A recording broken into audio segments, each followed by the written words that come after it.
Boa noite, meus amados, opitiá a todos. Com imensa alegria, com imenso prazer que estamos aqui novamente, com a permissão de Deus Pai Todo-Poderoso, dos nossos amados orixás, dos nossos guias, mentores, protetores, e da nossa querida Mãe Santa Sara. Obrigado por este momento, obrigado por estar aqui novamente. E antes de começarmos, faremos uma pequena prece para que possamos nos desligar das coisas do mundo agora e nos ligarmos com a espiritualidade, nos ligarmos com as coisas espirituais, Meu beijo no coração de todos, muito obrigado por estarem nos assistindo, por esse momento de muita luz. Senhor Jesus, nosso Mestre querido, queremos em primeiro lugar agradecer a bênção da vida e a oportunidade que temos, nós espalhados em todo o Brasil e também em todo o mundo, de nos encontrarmos aqui para mais uma palestra virtual com um tema tão importante e tão presente em nossas vidas. Abençoa, Mestre, nosso propósito de aprendizado, para que juntos possamos olhar o nosso próximo com mais carinho e atenção. Pedimos ainda, Mestre, que os amigos espirituais que nos auxiliam sempre nas tarefas da divulgação.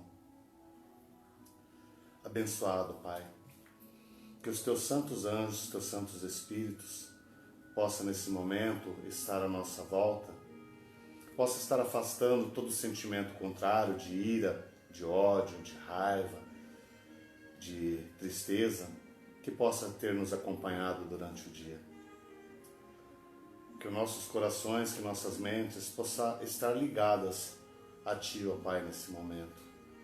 Que a espiritualidade nos conduza nesse ensinamento e que ao sairmos dessa palestra, sairemos mais fortes e mais edificados.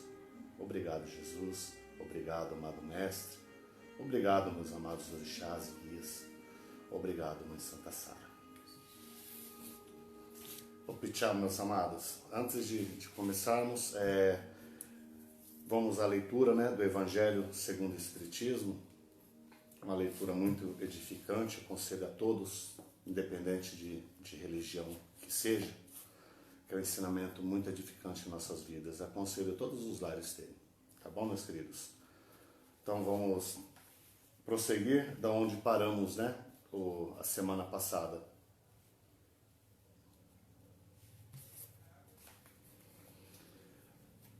O estudo que nós estamos é no capítulo 1, Eu não vim destruir a lei.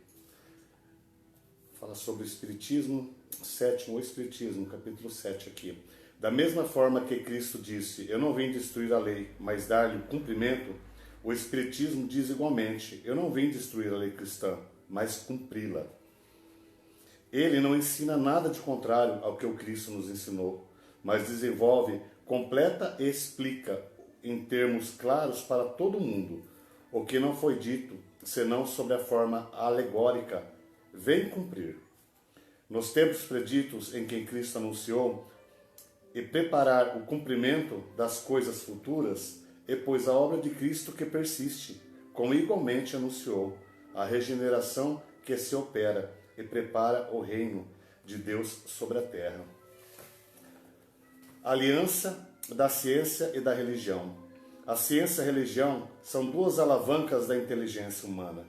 Uma revela as leis do mundo material e a outra as leis do mundo moral.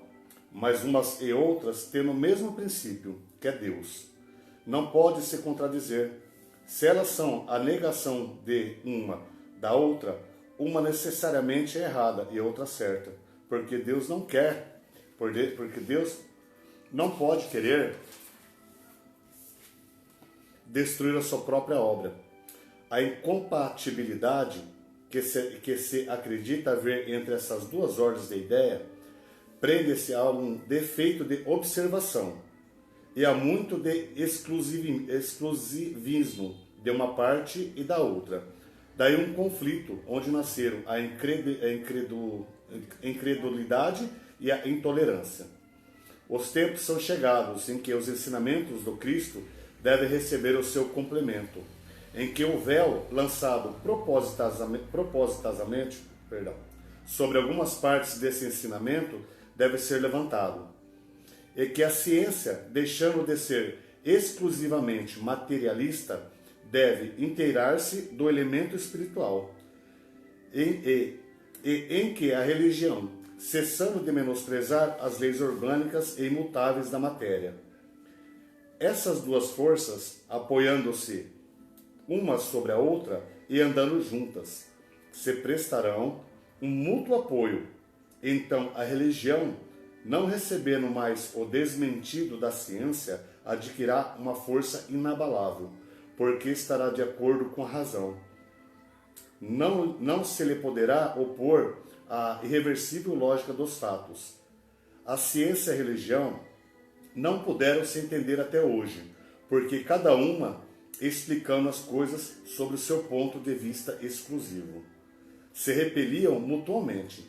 Seria preciso alguma coisa para preencher o vazio que as separava, um traço de união que as aproximasse. Esse traço de união está no conhecimento das leis que regem o mundo espiritual, em suas relações com o mundo corporal, leis tão imutáveis como as que regem o movimento dos astros e a existência dos seres. Essas relações, uma vez constatada pela experiência, uma luz nova se fez. A fé se dirigiu à razão. A razão não encontrou nada de ilógico na fé, e o materialismo foi vencido. Mas nisso, como em todas as coisas, há pessoas que permanecem para trás, até que sejam arrastadas pelo movimento geral, que as esmagará sem quiserem resistir-lhe em lugar de a ele se abandonarem. É toda uma revolução moral que se opera nesse momento e trabalha os espíritos. Depois de elaborada durante mais de 18 séculos, ela se aproxima do seu cumprimento e vai marcar uma nova era na humanidade. As consequências dessa revolução são fáceis de prever. Deve trazer nas relações sociais inevitáveis modificações, às quais não há no poder de ninguém se opor, porque estão nos desígnios de Deus e se resultam da lei do progresso, que é uma lei de Deus.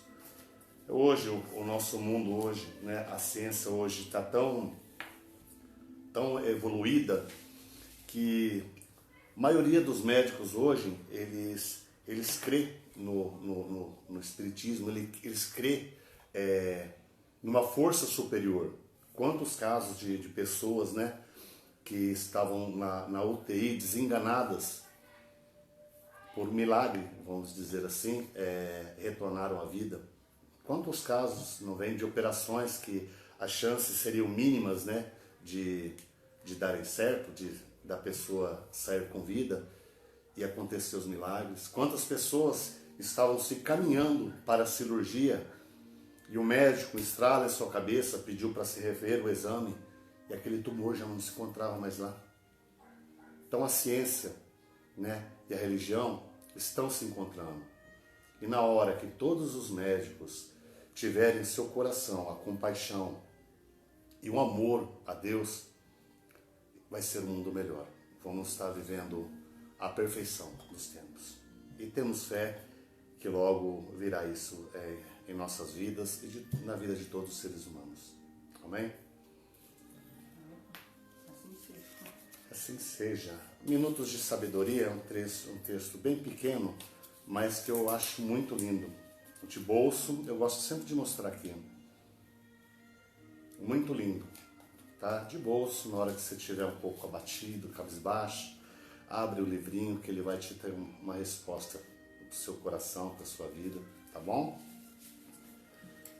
Hoje eu quis colocar aqui, ó, paramos no sexto, né? Resolva seu problema. Há muito tempo você se propõe a reformar a sua vida, melhorar seus atos, cessar definitivamente as suas fraquezas. Vamos então, começa a partir deste momento. Não deixa para amanhã o que se pode fazer hoje. De certo, você não há de resolvê-lo do dia para a noite, mas comece já. E se cair de novo, não desanime, saiba recomeçar quantas vezes foi preciso. Então, chega um momento em nossa vida que, talvez por vícios, né? Vícios esses não só de álcool, fumo, droga, mas vícios tantos outros de compra, né? De outras maneiras, outros vícios. Que a gente fala, não, vou mudar, eu vou mudar, eu vou mudar. O momento é agora, né? Não precisa deixar para amanhã. Tem que ter o primeiro passo, né? Como aquela história que eu contei antiga, eu acho que foi na primeira palestra, né? Do rapaz que queria ganhar na loteria, na igreja, todo dia pedia São Benedito. Até que depois de 2 meses, São Benedito apareceu para ele e falou, olha, eu te ajudo a ganhar, mas joga. Então é isso. Você quer melhorar? Dá o primeiro passo. Não espera as coisas cair do céu, tem que partir de você também. Então dê o primeiro passo. Tá bom? Vamos agora ao primeiro de vários histórias, né, sobre os orixás, histórias maravilhosas, e espero que vocês gostem, porque nossos orixás, eles são maravilhosos, né, eles regem esse planeta, né, com a sua energia, com os seus guias protetores, né, os amados falangeiros, que estão a nos ajudar a todo momento, tá bom? Então vamos começar pelo nosso pai Oxalá. Saudação e Palolá, tá bom? Oxalá, masculino de origem Yorubá, Nagô, bastante cultuado no Brasil, onde costuma ser considerado a divindade mais importante do panteão africano. Na África é cultuado com o nome de Obatalá. Quando, porém, os negros vieram para cá como mão de obra escrava na agricultura, trouxeram consigo, além do nome do orixá, Oxalá, né, uma outra forma que eles se referiam. Era Orixalá. Orixalá. Eles chamavam Oxalá. Que significa orixá dos orixás. Tá bom? Numa versão contraída, o nome dele acabou se popularizando e é Oxalá, conhecido hoje. Ele é conhecido por um senhor que carrega uma das mãos uma bengala, um senhor já de idade, com um véu branco maravilhoso, tá bom? Pesquisem, quem não conhece, um ser de luz maravilhoso, tá bom? Essa relação da importância, não, é Oxalá, vamos lá. Oxalá não tem mais poderes que os outros e nem é hierarquicamente superior, mas merece o respeito de todos por representar o patriarca, o chefe da família.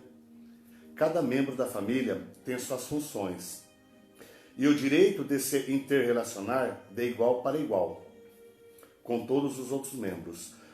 O que as lendas dos orixás confirmam através da independência que cada um mantém em relação com os outros.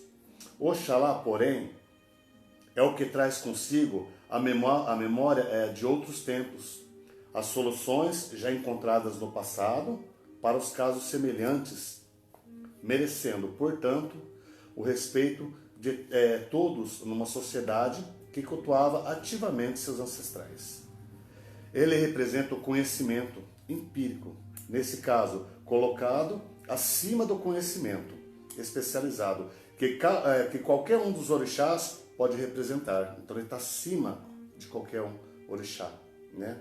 Ossain representa a liturgia, Oxóssi, a caça, Ogum, a metalurgia, Oxum, a maternidade, Iemanjá, a educação, o Monulu, ou Balauê, a medicina, e assim por diante.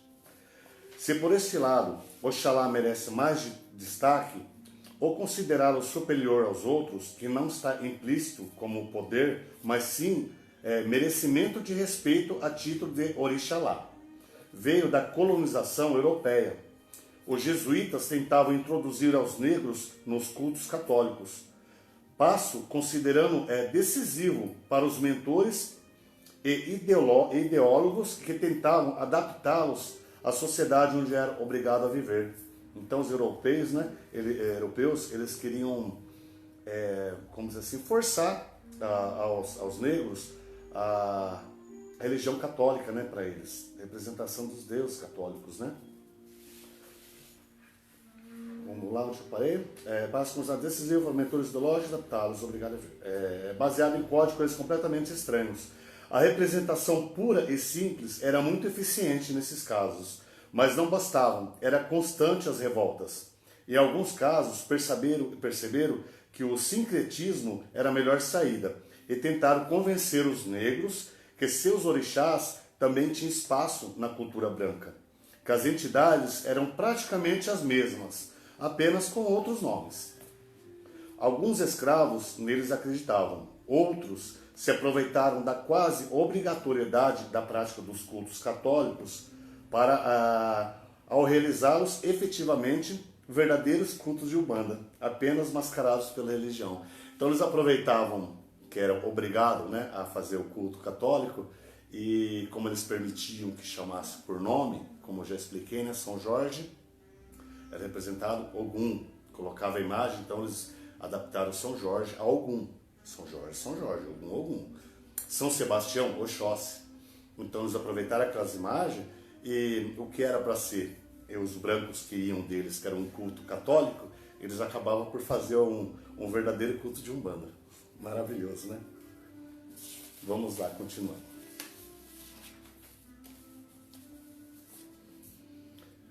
Apenas mascarados pela religião oficial do colonizador. Esclarecida essa questão, não negamos as funções únicas e importantíssimas de Oxalá perante a mitologia iorubá.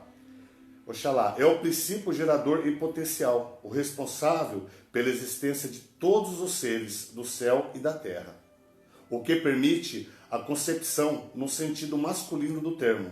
Sua cor é o branco, porque ela é a soma de todas as cores. Por causa de Oxalá, a cor branca, esta sociedade ao candomblé está associada ao candomblé, aos cultos afro-brasileiros em geral, né? A Umbanda se encaixa nisso também, tá bom? E não importa qual o santo cultuado num terreiro, nem o orixá de cabeça de cada filho de santo. É comum que se vistam de branco, prestando homenagem ao pai de todos os orixás e de todos os seres humanos. Se essa mesma gostar e quiser usar roupas da cores do seu Eledá, primeiro orixá de cabeça, no meu caso, o meu orixá de cabeça, eu tenho como Oxóssi. Se eu quisesse estar de verde, se assim fosse permitido a mim, eu quisesse, eu poderia estar de verde. Tá bom? Mas Oxalá ele é o pai de todos os seres da terra e do céu. Então o branco representa a paz, a harmonia. Então a gente preferimos como branco, tá bom?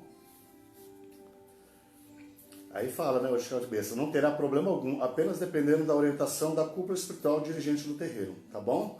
Segundo as lendas, Oxalá é o pai de todos os orixás, exceptamente de Logunedê, que é filho de Oxóssi e Oxum, de Iemanjá, que tem uma filiação controvertida, né? Sendo mais citados que é Ododuá e Olocum como seus pais.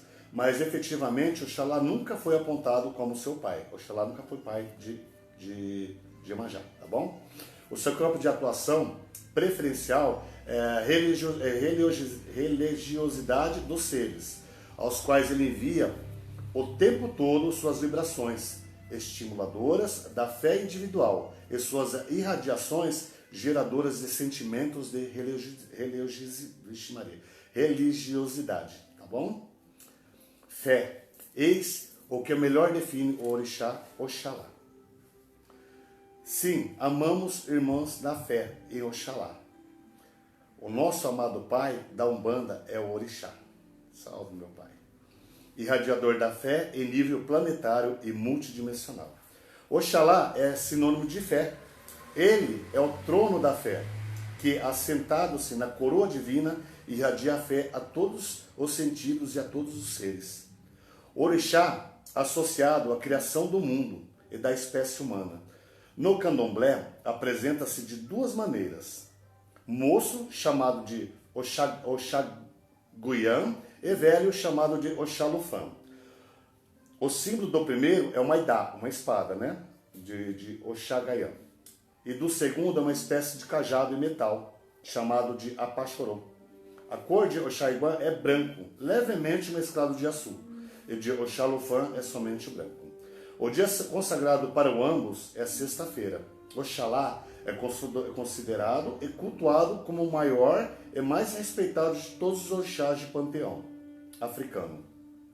É calmo, sereno, pacificador, é o Criador, portanto, respeitado por todos os orixás de todas as nações. A vibração de Oxalá habita em cada um de nós, em toda parte do nosso corpo, porém velada pela nossa imperfeição, pelo nosso grau de evolução. É o Cristo interior e, ao mesmo tempo, o cósmico e universal, o que jamais deixou sem resposta e sem consolo um só coração humano, cujo apelo chegasse até ele. Bonito, né?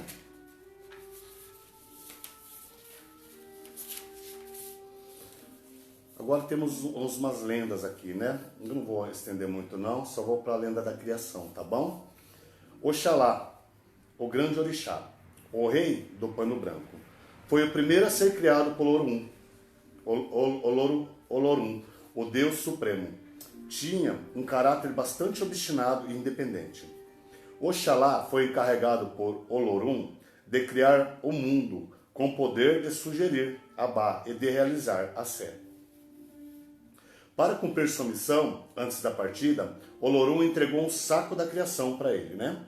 O poder que lhe fora confiado não o dispersava, entretanto, de submeter a certas regras e respeitar diversas obrigações, como todos os outros orixás. A história de Ifá nos conta, em razão de seu caráter altivo, ele se recusou a fazer alguns sacrifícios e oferendas a Exu antes de iniciar sua viagem para a criação do mundo. Exu, antes de qualquer oferenda que fazemos, a gente fazemos ao nosso guardião, ao Exu que abre os caminhos, tá bom? O Exu, dono dos caminhos, tá bom? Oxalá pôs seu caminho apoiado num grande cajado de estranho, seu Ossoró ou Pacharó cajado para fazer cerimônias. No momento de ultrapassar a porta do além, encontrou Exu, que entre as suas múltiplas obrigações tinha de fiscalizar as comunicações entre os dois mundos. Exu, descontente com a recusa do grande orixá de fazer as oferendas prescritas, vingou-se, fazendo sentir uma imensa sede.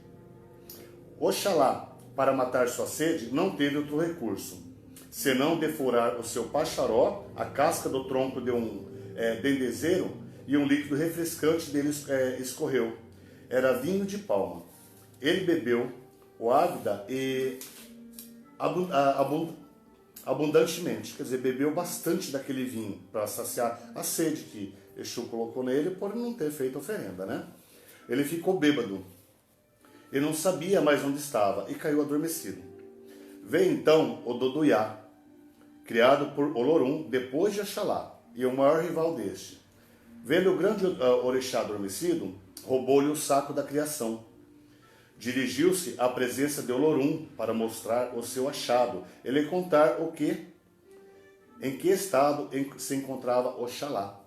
Olorum exclamou: se ele está nesse estado, vai você, o Doduyá. Vá criar o mundo. O Doduyá assim saiu do além e encontrou diante de uma extensão ilimitada de água, que era o nosso planeta, né? Segundo a mitologia aqui, tá bom? Deixou cair a substância marrom contida no saco da criação, era a terra. Formou-se então um montículo que ultrapassou a superfície das águas. Aí ele colocou uma galinha cujos pés tinham 5 garras, e esta começou a arranhar e espalhar a terra sobre a superfície das águas. Onde se escava, cobria as águas, e a terra ia se alargando cada vez mais. Até que Orobá se diz em fé, expressão que deu origem ao nome da cidade de Ile-Ifé. O Doduyá aí se estabeleceu, seguido pelos outros orixás, e se tornou assim o rei da terra. Quanto ao Oxalá, acordou, não mais encontrou seu lado sacro da criação.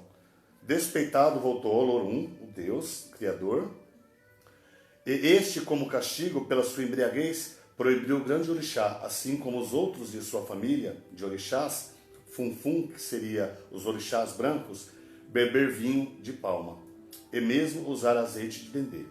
Confiou, entretanto, como consolo, a tarefa de modelar no barro o corpo dos seres humanos, aos quais ele, Olorum, insuflaria a vida.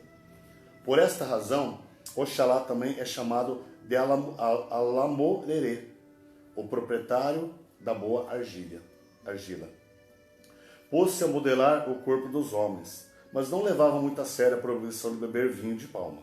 E nos dias em que se cedia, os homens saíam de suas mãos contrafeitas, né? Deformados, capengas, corcundas, alguns retirados do forno da criação antes da hora, né? Então eles saíam, vamos dizer assim, mal cozidos. Suas cores se tornavam assim, tristes e pálidas. Eram chamados albinos, né? Segundo a história aqui, mitologia. Todas as pessoas que entram nessa triste categoria são consagrados e tornam-se adoradores de Oxalá. Como Oxalá se tornou o pai da criação? Iemanjá, filha de Olocum, foi escolhida por Olorum para ser a mãe de todos os orixás. Como ela era muito bonita, todos a queriam para a esposa. Então o pai foi perguntar a Orunmilá com que ela deveria se casar. Orunmilá mandou que ele entregasse um cajado de madeira a cada pretendente. Depois eles deveriam passar a noite dormindo sobre uma pedra, segurando o cajado para que ninguém pudesse pegá-lo. Na manhã seguinte, o homem cujo cajado estivesse florido seria escolhido por Orunmilá para marido de Iemanjá. Os candidatos assim o fizeram. No dia seguinte, o cajado de Oxalá estava coberto de flores brancas. Assim ele se tornou o pai dos orixás. Deixa eu ver aqui. Eu acho que é isso, tá bom? Então tem várias histórias de Oxalá. Essa é uma delas. Tem uma outra aqui, mas não vou contar para não se alongar muito também, que o estudo também sobre laços de família vai ser muito edificante para nós. E na próxima semana vamos estar aqui vendo a história de Oxós. De Oxós, irmão de Ogum, irmão de Exu, né? Irmão de Obalauê. Uma história maravilhosa. Caçador, pai da fartura, né? Segundo uns, caçador de almas perdidas. Então, história maravilhosa também. Espero que vocês gostem. Essas histórias são contos, né? Vindo da África. Contos, deuses cultuados, a fé deles, que é transformada por nós, da Umbanda e Candomblé também. Porque são seres de luz maravilhosos que nos regem, que regem esse planeta. Hoje um planeta triste, hoje um planeta de lágrimas, mas por consequências do próprio homem. Mas temos fé no nosso amado Deus, no nosso amado Pai, né? Nossos orixás, nossa Mãe Santa Sara, que esse momento já está a se passar. Que foi um tempo em que todas as religiões, todas as classes econômicas, financeiras, né? Se voltaram ao pensamento a Deus. Pois vivemos um momento com uma doença que ela não escolhe o rico, o pobre. Ela não escolhe o bandista, o evangélico, o católico, o espírita. Veio para mostrar que os seres humanos, nós seres humanos, não fazemos milagre. E que nossas casas de orações, nossos templos, não é local de vender milagre, e sim de ensinamento. Porque não existe a melhor religião. A melhor religião, eu já expliquei aqui, é aquela que te faz um ser humano melhor. Deus habita no meu coração, habita no seu coração. O nosso pensamento atrai. Por isso devemos sempre pensar coisas boas. Amém? Vou pedir, meus amados. Estudo agora muito bonito, chama Laços de Família. Eu amei esse estudo, eu e minha esposa, entre outros que nós temos, escolhemos esse para essa semana. Espero que vocês gostem. Amém? Então vamos lá.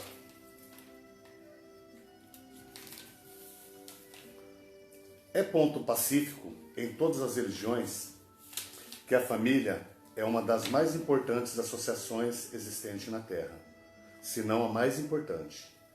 Nos diz Emmanuel, no livro Vida e Sexo, psicografada pelo Chico Xavier, no capítulo 2, intitulado Família.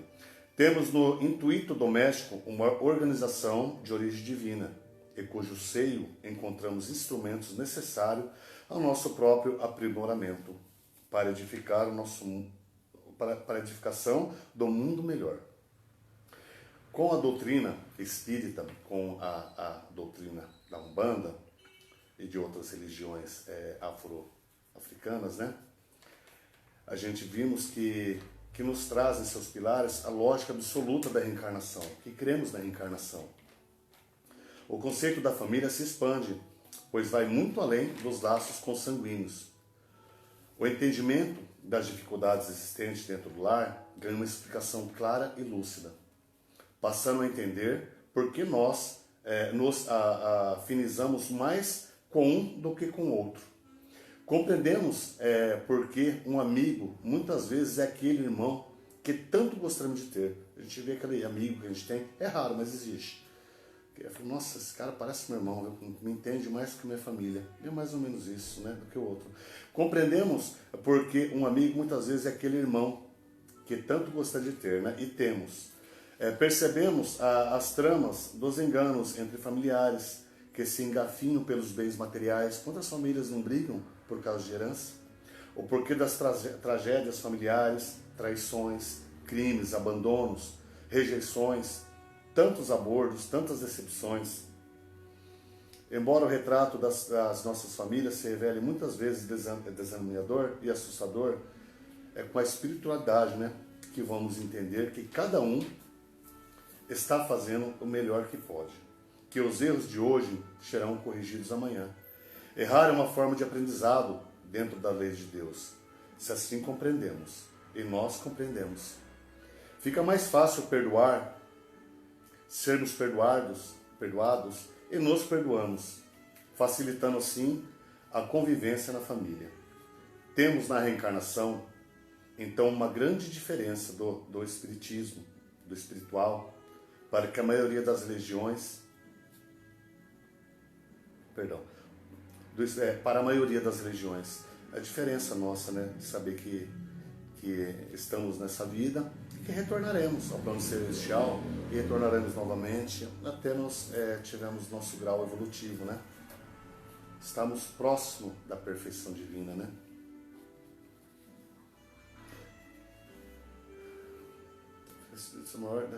Uma diferença se explica e consola, mas não basta. Conhecemos os conceitos da reencarnação. Não basta explicarmos as dificuldades com a reencarnação. É preciso viver com espíritos imortais, que somos imortais. É preciso viver de acordo com os horizontes que a reencarnação nos descortina. É preciso sentir a reencarnação como mais uma oportunidade de vitória. É preciso então vivenciar a reencarnação. Não mais crendo, mas sabendo. Vamos então conversar sobre os laços de família, sobre a lógica irrefutável da reencarnação, não esquecendo dos mandamentos maiores trazidos pelo amigo Jesus. Fazei ao próximo o que gostaria que fizessem a si mesmo.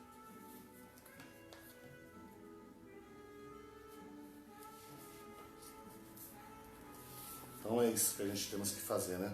Fazer o nosso semelhante, aquilo que gostaríamos que fizesse conosco. Isso eu sempre procurei levar em todos os trabalhos que eu tive, né? Aqui nessa terra maravilhosa. Como enfermeiro, procurava tratar os outros com maneira carinhosa. Eu me importava se o atendimento médico demorava. Eu conversava com o paciente, eu conversava com o médico. porque a pessoa já não está boa e fica nervosa de esperar. Ela não, talvez não compreenda que o médico está numa emergência. Não que não exista outros casos que simplesmente é preguiça que existe, mas não era o caso que eu presenciava aqui. Então eu conversava com essas pessoas. Não é só você ver a doença na pessoa, é você ver também o estado que a pessoa está. E você conversando, você já leva uma palavra de consolo, você já leva uma explicação. Eu, quando guarda municipal, a pessoa me ligava para uma ocorrência, quando eu era comandante, de imediato eu iria até o local. Eu ia até o local. Porque se essa pessoa me ligou, é porque ela estava em dificuldades. E muitas vezes, em uma boa conversa, tudo se resolvia. Então é isso, a gente tem que se colocar do lado daquela pessoa. A gente tem que se colocar, é isso que, se fosse eu que estava ali, eu gostaria que fosse atendido daquele jeito? Não, então vamos nos doar mais de nós, né, para os outros. Isso em qualquer serviço, trabalho ou fora dele, né? Vamos então continuar aqui sobre laços de família.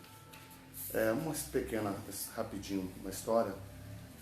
Infelizmente, essa semana teve um desencarne de um rapaz aqui, 23 anos, e que tem uma menina que vai fazer 15 anos agora, sexta-feira, 14, perdão, sexta-feira, e o irmão de uma amiguinha dela veio a cair de moto e desencarnou. E minha menina ficou bem chocada com isso. Não compreendia, né, que uma pessoa tão nova, né, tinha feito aniversário 4 dias antes. Aí eu expliquei para ela, falei, filha, o tempo dele na Terra, o combinado dele ficar na Terra, venceu hoje. Ele tem que voltar ao plano do Pai. A gente não sabemos em uma outra vida se, porventura, possa ter cometido um ato contra a própria vida e ficou esses 23 anos para cumprir. Então ele veio para cumprir esses 23 anos. Né? Caiu no leito de uma família maravilhosa, abençoada, que vamos falar aqui. Então ele retornou com pessoas boas próximas dele. Levei minha filha no velório e lá encontrei a menina, né, a irmã. E assim, para uma alegria assim, em termos, mas uma alegria imensa também de saber, né, conversando com ela, que ela tem o mesmo entendimento da espiritualidade. Eles são espirituais, eles sabem, né? A dor é lógica de você saber que no outro dia não vai ver mais aquela pessoa entre aspas, né, presente ali, né, em vida, mas ela vai estar no plano espiritual e sempre que permitido estará visitando os familiares, né? Primeiramente tem que ser atendido, que é um desencarne que a pessoa, o espírito não espera, né? Mas ela tinha esse entendimento, a mãe dela também. Então, achei lindo, lindo. Levei minha filha, depois retornamos, ela foi de novo até o férito, né? E por ser um momento triste, minha menina compreendeu, a irmã do rapaz compreendeu. Eu achei linda a doutrina espírita, né? Que eu coloco todas as doutrinas, não só o kardecismo, a umbanda, o candomblé, todas que acreditamos em desencarne, né? Acreditamos e sabemos que Deus tem que é o melhor para nós, né? Tudo tem seu tempo, pessoal, em nossas vidas. Prosseguindo, tá? Perdão contar essa história. Temos nossas reencarnações sempre dentro do mesmo grupo familiar ou mesmo predominando dentro de um determinado grupo. Somos conduzidos pelos gostos, pelas semelhanças, pela lei de afinidade.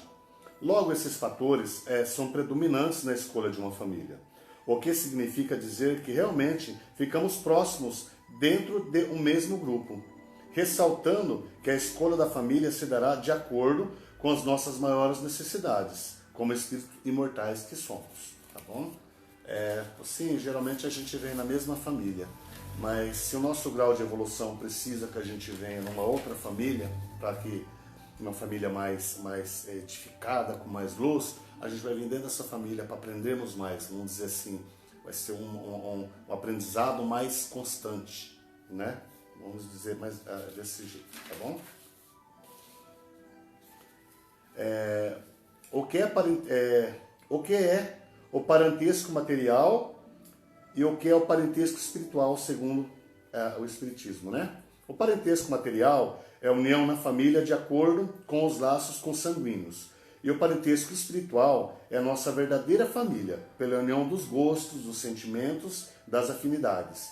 Enfim, pela reunião do entendimento que todos somos irmãos, tá bom? Esse é o material espiritual.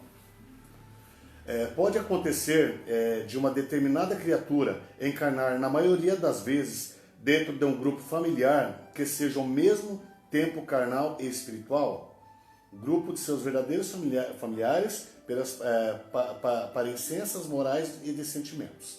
Sim, é necessário que assim aconteça, pois uma família nunca é formada somente de desafetos, pois não haveria sustentação mínima necessária às leis de Deus. As leis de Deus sendo perfeitas. Colocam no seio da família um ou mais espíritos capazes de ajudar na condição da mesma. É isso que eu falei agora há pouco, né? O que devemos entender nas palavras de Jesus? Não separeis o que Deus uniu. Todos somos conduzidos ao desenvolvimento do amor maior, da fraternidade, da harmonia, de forma que a família é um grupo abençoado para o desenvolvimento desses sentimentos. O significado da expressão está no sentido de não separarmos violentamente os membros de uma família, ou seja, colocando os nossos interesses acima de tudo. Por exemplo, sabemos que a maioria dos casamentos na Terra é provacional, de forma que devemos buscar pelo entendimento, que a doutrina, né, que as nossas religiões ensinam, né, nos traz das leis de Deus, o esforço de mantê-los. Primeira, prevalecendo nesse caso os instintos. Nesses casos, muitas famílias... Perdão, caiu, voltamos. Ocorre nos dias de hoje. Doar-se a paixão primeiro, prevalecendo nesse caso os instintos. Nesse caso, muitas famílias têm os seus laços rompidos por essas paixões. Nesses casos é que Jesus nos afirma que que não devemos separar o que Deus uniu para o nosso próprio benefício. Então, nessa vida, a gente fala separar. Isso está no casamento. Quando o padre vai falar, né? Que se alguém tem alguma coisa contrária, né? Deus uniu, não pode separar. Então, o casamento, eu vou chegar no termos aqui, ele tem 3 tipos de casamento segundo, né? A reencarnação, o Espiritismo. E devemos nos esforçar no casamento que temos aqui, para que dê certo, não que seja obrigatório. Eu vou chegar no estudo lá, vocês vão compreender um pouco mais para baixo, tá bom? Dizem que a reencarnação provocaria um relaxamento dos laços familiares. Como, né, o Espiritismo encara essa questão? Muito pelo contrário, o Espírito fortifica os laços familiares.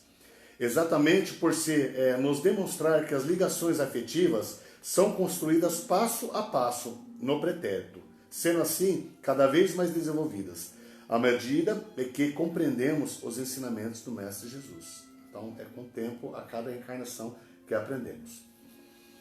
Quando se vê liberto de seu corpo físico pelo desencarne, o espírito imediatamente encontra com seus entes queridos no plano espiritual. Olha que pergunta muito bacana, né? Vou até repetir. Quando se vê liberto de seu corpo físico pelo desencarne, o espírito imediatamente encontra com seus entes queridos no plano espiritual? Vamos lá? Cada caso é um caso. Não existe um modelo para o desencarne. Viveremos na vida espiritual de acordo com a nossa conduta moral enquanto encarnados. É por isso que a doutrina nos ensina que fora da caridade não há salvação. Ou seja, seguindo esse preceito, estaremos não só nos candidatando a encontrar nossos entes queridos no plano espiritual, como principalmente ajudá-los na sua caminhada. Compreende? Então, encontramos nossos entes queridos no desencarne? Depende, né? A lei da semeadura é livre, né? A colheita é de Deus. Foi falado aqui. Então, sejamos a cada dia seres melhores, amando os nossos próximos, fazendo a eles o que gostariam que fosse feito a nós, né? Plantando a caridade. Você pode ter certeza, no seu desencarne vai ser igual o filme do Divaldo Franco, vai passar domingo agora, às 20 horas, no Telecine Pipoca. Você vai ver o desencarne da mãe dele no plano espiritual, que coisa maravilhosa. Sim, você sendo bem, você desencarnou, sua avó, seu avô, o seu próprio pai, sua própria mãe estará do seu lado te recebendo. Mas isso depende. Você foi um bom ser humano aqui na Terra, você fez pelo menos um pouco dos mandamentos que Jesus ensinou. Então, é isso, tá bom? Após formarmos a família aqui na Terra, quando desencarnarmos, como rever nossos entes queridos? Se por acaso os mesmos já encarnaram novamente, como reconhecê-los? O reconhecimento dos entes queridos não se dá somente pela aparência, mas principalmente pela afinidade, pela vibração. A doutrina nos ensina que mesmo encarnados, nós temos a sagrada oportunidade, durante o sono, de mantermos contato com esses entes queridos. Muitas vezes, do que podemos supor, de forma que esses contatos servem como um bálsamo para que as nossas provas não sejam tão sofridas. No dia em que estivermos mais atentos, perceberemos com mais facilidade esses contatos. Afinidade. Em sonhos, muitas vezes não está encarnado na mesma família, mas você se encontra através dos sonhos, né? Só um minutinho, gente. Obrigado. Ao casarmos, significa que temos grande compromisso para com o nosso companheiro? Normalmente sim. A maioria dos casamentos na Terra é programada no plano espiritual. Mas não podemos esquecer que temos o livre-arbítrio, de forma que muitos casamentos são arrumados aqui na Terra mesmo. Temos o livre-arbítrio. Ao casarmos, significa que temos grande compromisso para com o companheiro? Normalmente sim, pois viemos de um passado de muita ilusão, que nos levou a grandes erros, principalmente no campo do sexo. De forma que a lei nos faculta o aprendizado, nos reunindo com aqueles com quem cometemos tantos desenganos, estendendo-se esta situação aos demais relacionamentos da família. Bacana, né?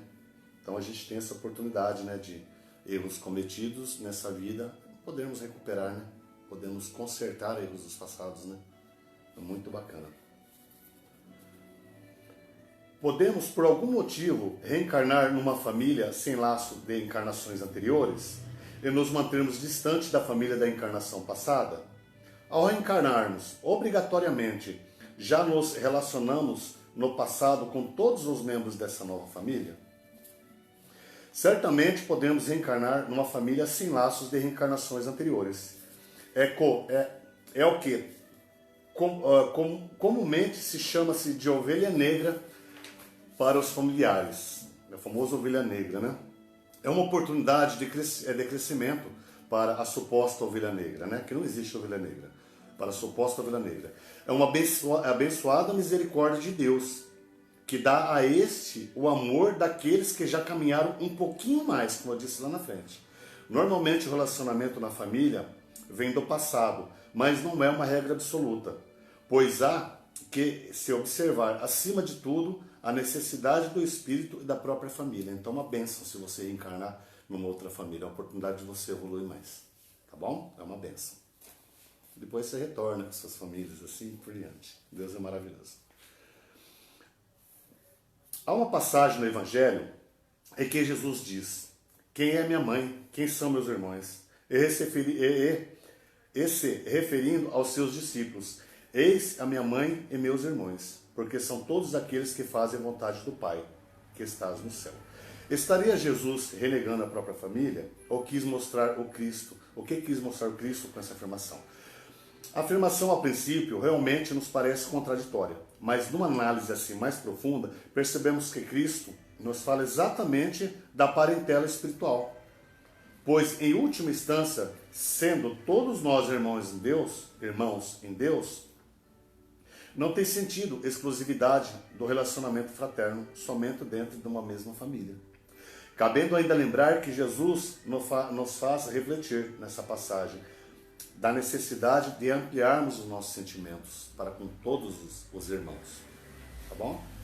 Quais os tipos de casamento? Eu falei lá atrás e aqui a gente vem, porque fala o relacionamento não dá certo. Quais os tipos de casamentos? Tá bom? Quais os tipos de casamentos podemos ter? Os casamentos vão estar de acordo com a afinidade dos cônjuges. Se construíram essa afinidade no passado, ele tem merecimento para prosseguirem, teremos um casamento feliz. Se nos deixarmos levar pela paixão, pela aparência física, pelos interesses materiais, teremos um casamento com uma ligação fortuita, tá? Fortuita. Se temos um compromisso de resgate que vem do passado, teremos um casamento provacional. Tá? Resgate do passado, um casamento provacional. Tá? Quando desenvolvemos o amor em nosso coração, podemos nos casar para ajudar o companheiro. Nesse caso, o casamento é uma missão, que é a terceira. Eu brinco com a minha esposa que eu falo que o casamento dela é uma missão. É uma missão quase impossível, mentira, perdão a brincadeira, tá bom? Então dela é uma missão, que eu falo aqui na vida. E muitas pessoas, o casamento é provacional mesmo, tá? Como fica a separação na óptica, né, espírita, no caso, como fica a separação na óptica espírita? No caso de separação, como fica o nosso compromisso diante desse resgate? A gente já combinamos, né, no plano espiritual, antes de encarnarmos, até com quem vamos casar. A gente conversamos com os nossos filhos que vamos ter. Então, tudo é conversado no plano espiritual, através dos nossos sonhos somos levados. Temos essa oportunidade maravilhosa, né? Então, como fica? Cada caso é um caso. A doutrina é clara em nos demonstrar que compromisso do passado não significa escravidão ou submissão, que muitas vezes está acima de nossas forças. Um amigo há pouco tempo me deixou uma frase em que cabe muita reflexão. Dizia ele: às vezes um dos parceiros se esforça por saldar o seu débito, mas por mais que faça, o outro nunca se sente recompensado. Você faz de tudo, mas essa outra pessoa não quer saber. Você está tentando segurar seu casamento, você está fazendo de tudo, mas o outro não quer saber. Tá bom? Nesses casos, fica claro que não é produtivo permanecer no relacionamento. A grande pergunta seria: como saber quando isso acontece? E quando a separação, então, é lícita? Foi o mesmo amigo que me respondeu: a vida nos demonstra e muitas vezes favorece o rompimento. A cada dia, só quem vive esse tipo de sentimento, né, no casamento, sabe o que é. E tudo tem seu tempo, né? Sabemos que há espíritos que, por quererem manter uma proximidade com sua família, acaba atrapalhando-os após o seu desencarne, né? O que pode fazer no sentido de esclarecer esses espíritos que acreditam ficando perto dos seus entes queridos depois dos desencarnados? Fazem ele bem em proteção? Antes de falar, né, assim, não fazem. Vocês vão ter oportunidade nesse filme maravilhoso também de ver isso, tá? O irmão que faleceu tem uma afinidade muito grande com o outro irmão. E após o desencarne, ele fica próximo, fazendo muito mal ao irmão. Ele acha que está ali protegendo. Ele não tem um entendimento. Ele não está preparado para proteger. E vai deixar o irmão doente.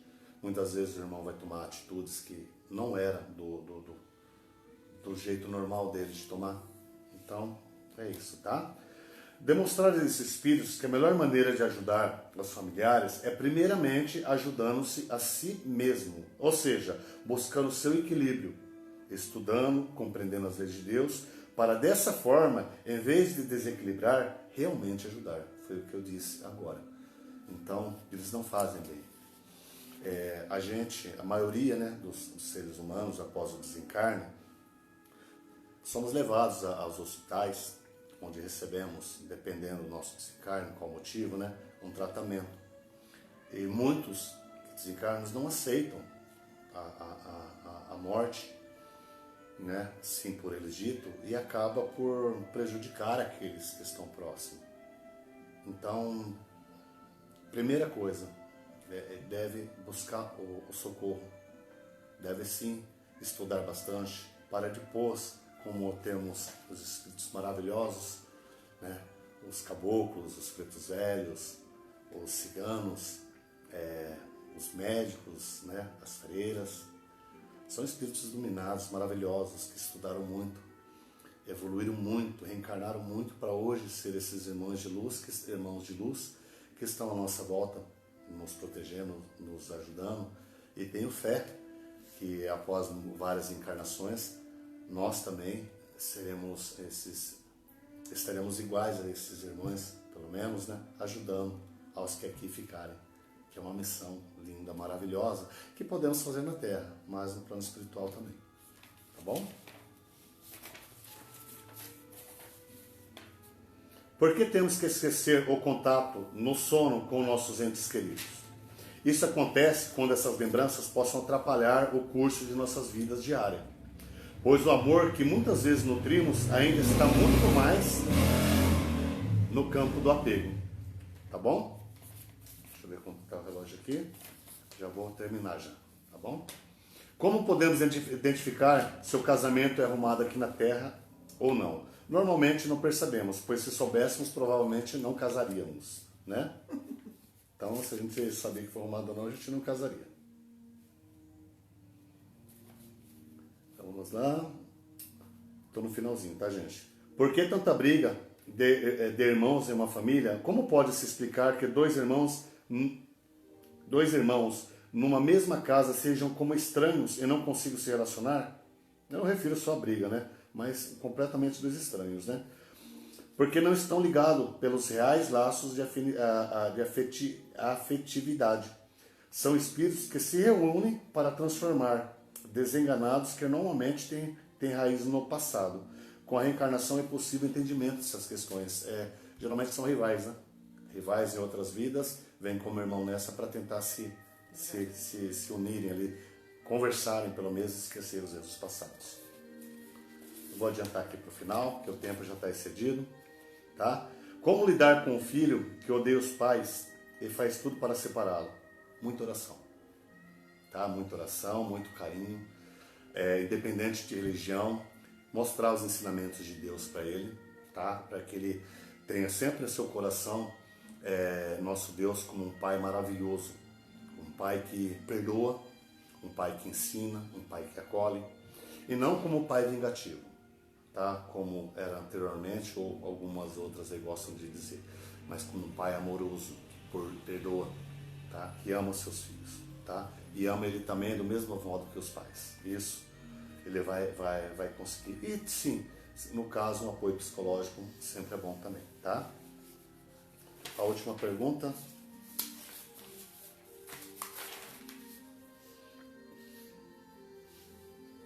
Como fica a separação com relação ao compromisso de bem criar os filhos?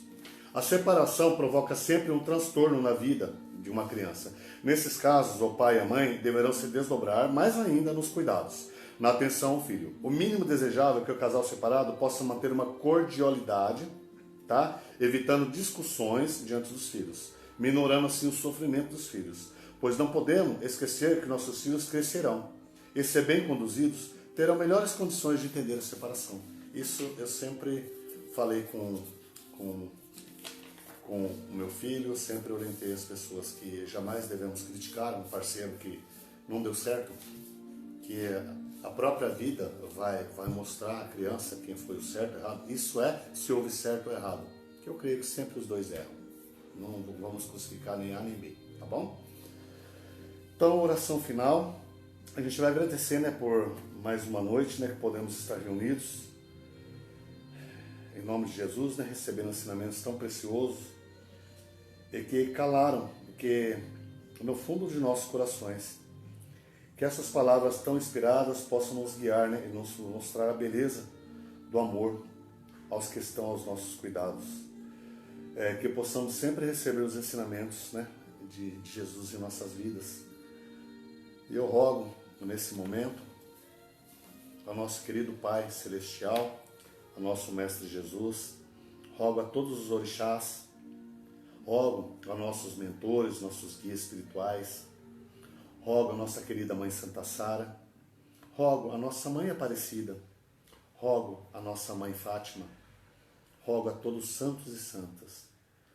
Peço aos arcanjos de nosso Senhor Jesus Cristo, aos arcanjos de Deus, São Miguel, São Rafael, São Gabriel, que possam nesse momento estar visitando a cada leito de hospital, que possam estar visitando os enfermos, que os bons espíritos levem o remédio, o bálsamo consolador, que visitem os asilos, aqueles nossos amados velhinhos que foram deixados ali ao esquecimento, que toque o coração deles, que eles sintam a alegria de ser amado, que eles sintam a presença do nosso Mestre, que possa visitar os orfanatos, onde crianças abandonadas estão, que elas tenham alegria em vossos corações e que uma família se apresente a elas. Que possa visitar os nossos irmãos moradores de rua, que muitos passam o dia inteiro sem se alimentar, e que o alimento espiritual possa fortificar eles. Que toque o coração também de nós, para que possamos ajudar essas pessoas. Que toque o coração dos grandes homens desse planeta, os gerentes de cada país, né, aos presidentes, para que eles olhem para a sua população com mais amor e não como números. Que possam eles auxiliar aos hospitais para que recebam a todos que ali necessitam da cura humana.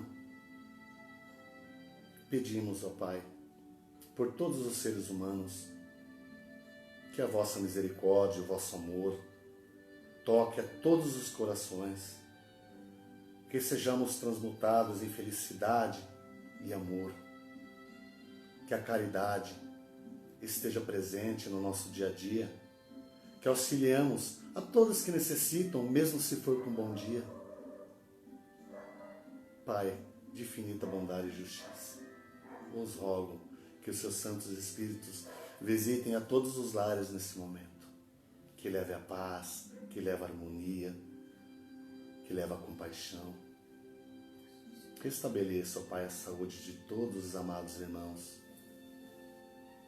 que as nossas vidas haja proteção. Abençoado seja, ó Pai, que assim seja. Boa noite, meus queridos. Prazer imenso estar aqui novamente com vocês. E rogamos ao nosso Pai que semana que vem possamos estar novamente. Que as bênçãos divinas toquem todos os vossos corações, as vossas famílias, levando paz, amor e harmonia. Peço proteção também às vossas vidas. Ao término, cada irmão que quiser colocar o nome vosso, da sua família, nos comentários, estamos colocando em nosso livro de orações, onde ao término de cada palestra, iremos nos retirar a nosso altar e pediremos pela vida de todos vós. Que Deus, que os amados orixás, que Mãe Santa Sara, que nossos guias protetores visitem a cada um de vocês, levando muita paz, muita harmonia, muita felicidade em vossas vidas. Vou pichar, meus amados. Fiquem com Deus. Até semana que vem.